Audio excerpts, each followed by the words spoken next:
There are so many test options out there for students: ACTs, SATs, PSATs. It can be confusing, and we may not even know which one is right for our student.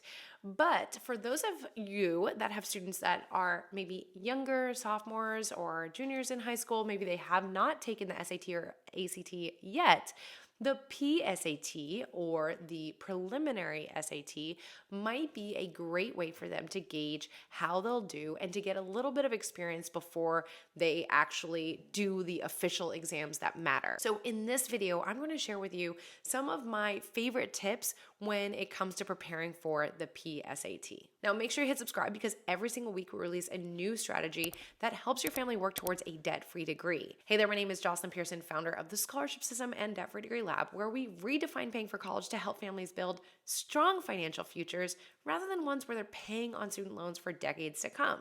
Now, we primarily do this through securing scholarships. And so every week we have different strategies, but this one actually can turn into scholarship money.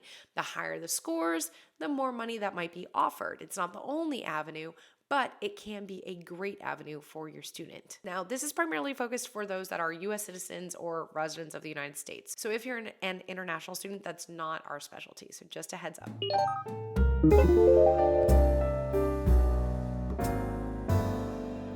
In most cases, only sophomores and juniors are able to take the PSAT. So this is optional, but like I mentioned, it can be a great way to have your student get a good feel for the future standardized tests that they're going to take, and also to gauge where they're at. Maybe they want to study a little bit more based on their score, or maybe they see that, hey, I'm actually pretty close to perfect, so I can study a little bit and get that perfect score that I want. Whichever way it goes, either way, it doesn't hurt to get this practice under their belt before they take the official exams. Now, one big bonus is the PSAT is actually a National Merit Scholarship qualifying test. So this means that students that perform well can actually receive money based on their scores. So this is the only way to tap into that money. So that's another reason we want to do this. For more information on the National Merit Program, you can check out my video all about it, what it is, how it works. We'll link to that in the description along with any other important trainings. And actually, that said, if your student doesn't qualify for National Merit money through the PSAT, there are still tons of scholarships out there that don't have any kind of requirements with test scores. So if you're looking to find those, make sure you check out my free training where I cover my 6 steps to securing scholarships. We will link to that in the description, as well as put it somewhere here on the screen. You should see a button pop up. So let's dive into the PSAT prep tips that I have for you today. So the first one is to take a practice test. That might seem silly to take a practice test for a practice test, but like I said earlier, this practice test can actually make your student, can make them eligible for scholarship money. So it actually is a bigger deal than just a practice. By taking practice tests, your student can get a feel for the types of questions and where their skills are lacking. There are 4 main sections of the PSAT. You have reading, writing and language, math, which has a no calculator portion, and then math that has a calculator portion. So by doing these practice tests, they can get a feel for those 4 different categories and see where are they struggling, where are they strong, what areas can they zoom through maybe in the actual test, where will they require more focus. So any kind of practice can just give them more information and therefore improve their skills and their chances of getting a higher score. Now, there are online practice tests that you can find. Many are free or super affordable.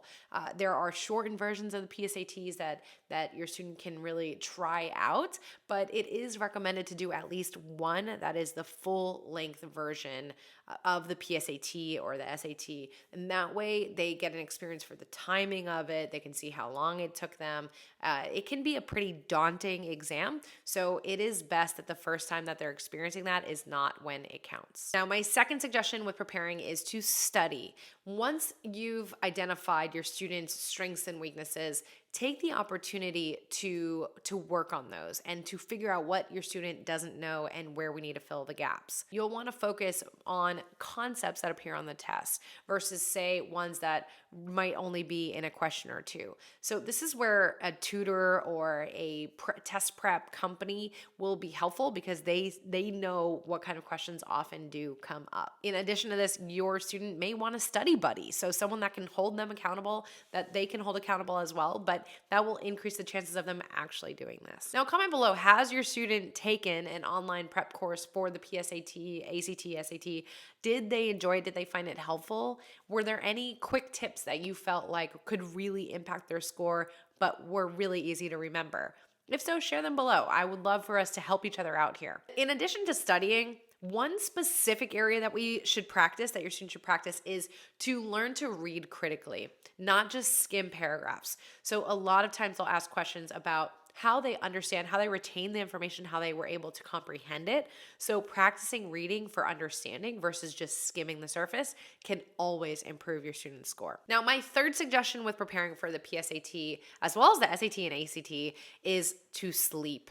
Students do not want to be cramming until the night before. They want to show up well rested, energized. They want a good breakfast. So we want to make sure that we're taking care of ourselves, that when we show up, we're not seeing dots when we're looking at the exam or falling asleep during the exam. We want to be fully present and able to perform our best. So making sure that your student gets a good night's rest will definitely help them with that. The other thing that might enable them to rest a little bit better could be to make sure that any required materials are ready to go in their bag that they're going to be taking. For example, they'll need an ID, maybe certain types of pencils, maybe they want extra pencils, erasers, directions, they know where they're going, they know what room they're going to be in. So have this conversation with them, and that way maybe they can sleep a little bit easier knowing they know exactly where to go, they have everything ready to go, rather than waking up every few hours nervous that they're going to forget something. Now, I do want to give just a couple more tips that are more nitty gritty.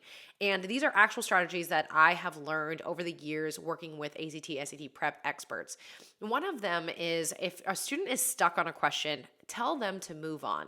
So it is better for them to knock out all the ones that they know and then come back to the ones they don't know, rather than to sit there stuck on one that they don't understand for the rest of the exam time, and then they never get to the ones that maybe they were able to answer. So maybe putting a little mark next to the one that they missed, or somehow signaling that, and then coming back to it, that will increase their chances of getting a higher score.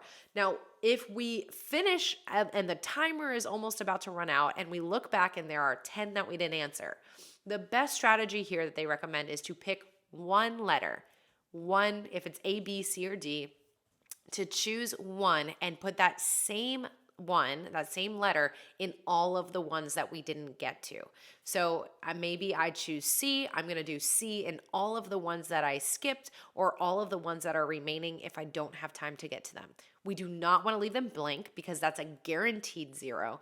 It's guaranteed to count against us. So, but if we are kind of guessing and hopping around, statistics show that actually that's less favorable than just picking one letter and sticking with it.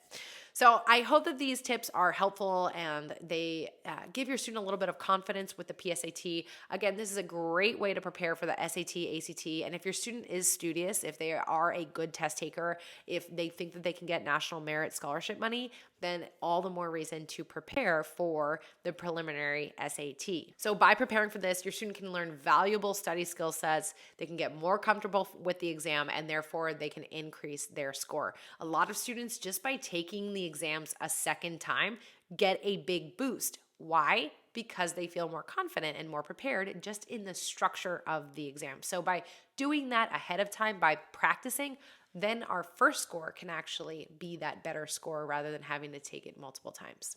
All right, I hope that was helpful. Make sure you hit subscribe because every week there's a new strategy for paying for college, and I will see you in the next video.